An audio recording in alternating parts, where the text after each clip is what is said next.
അപ്പോൾ നമ്മുടെ കേരളം ഇപ്പോൾ തദ്ദേശ തിരഞ്ഞെടുപ്പിൻ്റെ ചൂടിലൂടെയാണ് കടന്നു പോകുന്നത്. അപ്പം നമ്മുടെ കല്ലറ പഞ്ചായത്തിലെ 3-ാം വാർഡിൽ BJP സ്ഥാനാർത്ഥി നമ്മുടെ ഒപ്പം ഉണ്ട്. അപ്പം ഈ തിരഞ്ഞെടുപ്പിൽ ജയിക്കുകയാണെങ്കിൽ അദ്ദേഹം എന്താണ് പഞ്ചായത്തിന് വേണ്ടി ചെയ്യാൻ പോകുന്നതെന്നും അദ്ദേഹത്തിന് കുറേ പദ്ധതികളും പ്ലാനുകളൊക്കെ ഉണ്ടല്ലോ. അപ്പോൾ നമുക്ക് അതെന്താണെന്ന് നമുക്ക് ചോദിച്ചറിയാം. എൻ്റെ പേര് വിനോദ് കുമാർ CR എന്നാണ്. BJP സ്ഥാനാർത്ഥിയായിട്ട് മത്സരിക്കുകയാണ്. കല്ലറ പഞ്ചായത്തിലെ 3-ാം വാർഡാണ് എൻ്റെ വാർഡ്. എൻ്റെ വാർഡിൽ ഞാൻ ജയിച്ചു കഴിഞ്ഞാൽ ആദ്യം നൽകുന്ന മുൻഗണന എന്ന് പറഞ്ഞു കഴിഞ്ഞാൽ വഴിയില്ലാത്തവർക്ക് വഴി, വീടില്ലാത്തവർക്ക് വീട്. ഞാൻ ഇന്ന് വോട്ട് ചോദിക്കാനായിട്ടൊരു വീട്ടിൽ ചെന്നപ്പോഴത്തേക്ക് അവർക്ക് വഴിയില്ല. ഞങ്ങൾ വെള്ളം നീന്തി കിടന്നാണ് അവർ വീട്ടിലോട്ട് ചെന്നത്. അവർക്ക് 12 വർഷമായിട്ട് വഴിയില്ല. അതുപോലെ തന്നെ വഴിയുണ്ട്, പക്ഷേ ചെളിയും വെള്ളമായിട്ട് കിടക്കുന്ന റോഡുകളാണ് വീട്ടിലേക്കുള്ളത്. ഞാനിപ്പോൾ ഒരു കോളനിലോട്ട് പോകാൻ തുടങ്ങുകയാണ്. അവിടെ 13 വീടുകളുണ്ട്. ആ 13 വീടുകളിലും അങ്ങോട്ട് നടന്നു പോകാൻ പറ്റത്തില്ല, വെള്ളം നീന്തി കിടന്ന് വേണം പോകാൻ. ആ വീടുകളിലൊന്നും പൂർത്തീകരിച്ചിട്ടില്ല. ലൈഫിൻ്റെ പദ്ധതിയാണെന്ന് പറഞ്ഞിട്ടുണ്ട്. തറ കെട്ടിയിട്ടവരുണ്ട്, പകുതി പണിതവരുണ്ട്, പണിയാത്തവരുണ്ട്.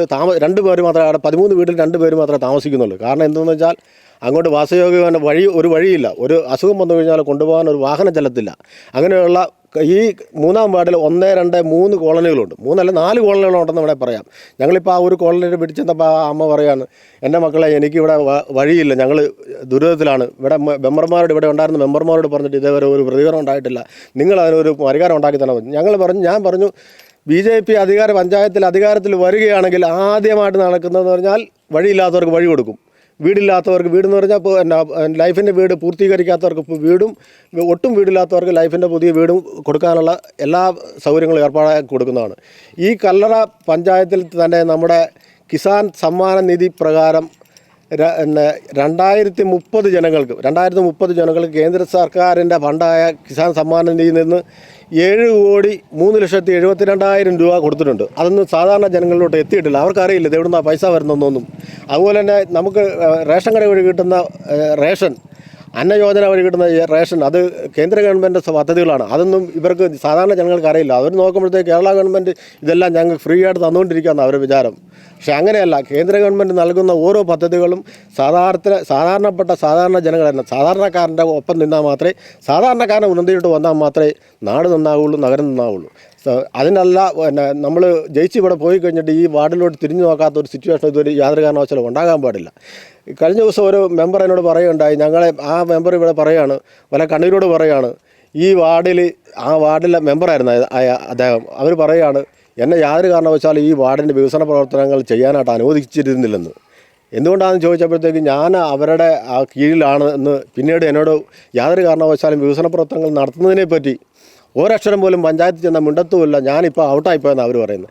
അത് കാരണം അവർ വേറെ വാർഡിൽ മത്സരിക്കുന്നുണ്ട്. അങ്ങനെ ഒരു സിറ്റുവേഷൻ ഉണ്ടാകാതിരിക്കാൻ വേണ്ടിയാണ് ഈ വാർഡിൽ ഒരു രാഷ്ട്രീയ പാർട്ടിയുടെ കീഴിൽ മത്സരിച്ച് ഈ വാർഡിൻ്റെ പരമോന്നത പദവിയിലെത്തിക്കാൻ, ഈ വാർഡിൻ്റെ സമഗ്ര വികസനത്തിന് വേണ്ടി എത്തിക്കാനായിട്ട് ഞങ്ങൾ ശ്രമിച്ചുകൊണ്ടിരിക്കുകയാണ്. അതിൻ്റെ ഭാഗമായിട്ട് ഞങ്ങൾ വീട് കയറിക്കൊണ്ടിരിക്കുകയാണ്. ഞാനിത് 3-ാം തവണയാണ് കയറാൻ പോകുന്നത്. 2-ാം തവണ പകുതി വീട് കഴിഞ്ഞ് ഇനി 3-ാമത്തെ തവണ കയറിക്കൊണ്ടിരിക്കുകയാണ്. LDFും UDFും 2 സ്ഥാനാർത്ഥികളുണ്ട്. അതിപ്പം BJPയുടെ സ്ഥാനാർത്ഥിയുണ്ട്. സ്വതന്ത്ര സ്ഥാനാർത്ഥികളായിട്ട് കുറച്ച് പേരെ ഇവർ കൊണ്ടുവന്നിട്ടുണ്ട്. ഒന്ന് ഇടതുപക്ഷത്തിൻ്റെ സ്ഥാനാർത്ഥിയായിട്ട് നിൽക്കുന്ന ജോണി തോട്ടുങ്കൽ എന്ന് പറയുന്നൊരു വ്യക്തിയുണ്ട്. അദ്ദേഹം ഇപ്പോൾ സ്വതന്ത്രനായിട്ടാണ് മത്സരിക്കുന്നത്.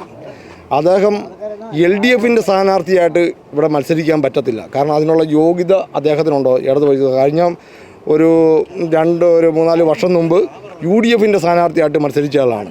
പുള്ളി പല സ്ഥലത്തോട്ടും അങ്ങോട്ടും ഇങ്ങോട്ടും ചാടിപ്പോകും. 2 പേരും ഇടതുപക്ഷത്തിൻ്റെ ആളും UDFിൻ്റെ ആളും നല്ല അതിസമ്പന്നന്മാരാണ്. അപ്പോൾ ഈ കല്ലറ ഗ്രാമപഞ്ചായത്തിൻ്റെ 70% വെള്ളത്താൽ ചുറ്റപ്പെട്ടതാണ്. 30% മാത്രമേ കരയുള്ളൂ. 3 വശം. അപ്പോൾ ഇവിടെ സാമ്പത്തികമായിട്ട് ഒത്തിരി ബുദ്ധിമുട്ടുന്ന ആൾക്കാരുണ്ട്. ഇവർക്ക് സാമ്പത്തികം കൊടുത്തുകൊണ്ട് വോട്ട് മേടിച്ചുകൊണ്ട് അധികാരത്തിൽ കയറുന്ന ഒരു പ്രവണതയാണ് നാളിതുവരെ ഉണ്ട്. ഒരു മാറ്റം വേണം. ഇവിടുത്തെ ജനങ്ങൾ താഴെപ്പട്ടിണികളായ ആൾക്കാർക്ക് ആ സമയത്ത് കൊണ്ടുപോയി ഇച്ചിരി മദ്യം കൊടുത്തു, ഇച്ചിരി പൈസ കൊടുത്തു, അങ്ങനെയുള്ള പ്രവണതകൾ മാറി എന്നവർക്ക് തോന്നിയതുകൊണ്ട് ഇപ്പോൾ LDFിൻ്റെ സ്ഥാനാർത്ഥിക്ക് LDF സ്ഥാനാർത്ഥി എന്ന് പറയാൻ പറ്റത്തില്ല. അവൻ സ്വതന്ത്രനായിട്ട് മത്സരിക്കുന്നു. UDFിൻ്റെ സ്ഥാനാർത്ഥിക്കും ഇതേ നിലയാണ്. അപ്പം പ്രബുദ്ധരായ 3-ാം വാർഡിൽ വോട്ടർമാരോട് ഞാൻ ഒറ്റ കാര്യം പറഞ്ഞു, ആളറിഞ്ഞു വോട്ട് ചെയ്യുക. നിങ്ങളൊപ്പം നിൽക്കുന്ന ഒരാളെ നിങ്ങൾ കണ്ടെത്തി വോട്ട് ചെയ്യുക. അത് BJPയുടെ സ്ഥാനാർത്ഥി വിനോദ് കുമാറിന് താമര ചിഹ്നത്തിൽ, മാറ്റമൊന്നുമില്ല, താമര ചിഹ്നം. ഇനി ഈ വിനോദ് ഒരിക്കലും കൈപ്പത്തിയിലോട്ടോ ഇതിലോട്ട് പോകുക. കാരണം കാലഹരണപ്പെട്ട സാധനങ്ങൾ പോയി കഴിഞ്ഞു. ബീഹാറിൽ കണ്ടു, പശ്ചിമ ബംഗാൾ കണ്ടു. നമുക്കൊരു മാറ്റം വേണം. കല്ലറ ഗ്രാമപഞ്ചായത്തിൽ BJP തന്നെ ഉറപ്പിച്ചു. അപ്പം നിങ്ങൾക്ക് വിജയം ഉറപ്പായിട്ടും കിട്ടും.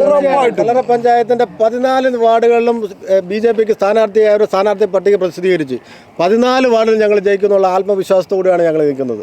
14 വാർഡിലും എല്ലാ പ്രവർത്തനങ്ങളും നടന്നുകൊണ്ടിരിക്കുകയാണ്. 14 വാർഡിലും സ്ഥാനാർത്ഥികൾ ഓരോ വീടാന്തരം കയറി ഇറങ്ങി ഞങ്ങളുടെ പിന്തുണ നൽകണമെന്ന് എല്ലാ വീട്ടുകാരോടും സാദരം വിനയപൂർവ്വം അഭ്യർത്ഥിച്ചുകൊണ്ടിരിക്കുന്ന ഒരു സമയത്താണ് നിങ്ങൾ ഞങ്ങളുടെ അടുത്ത് വന്നിരിക്കുന്നത്.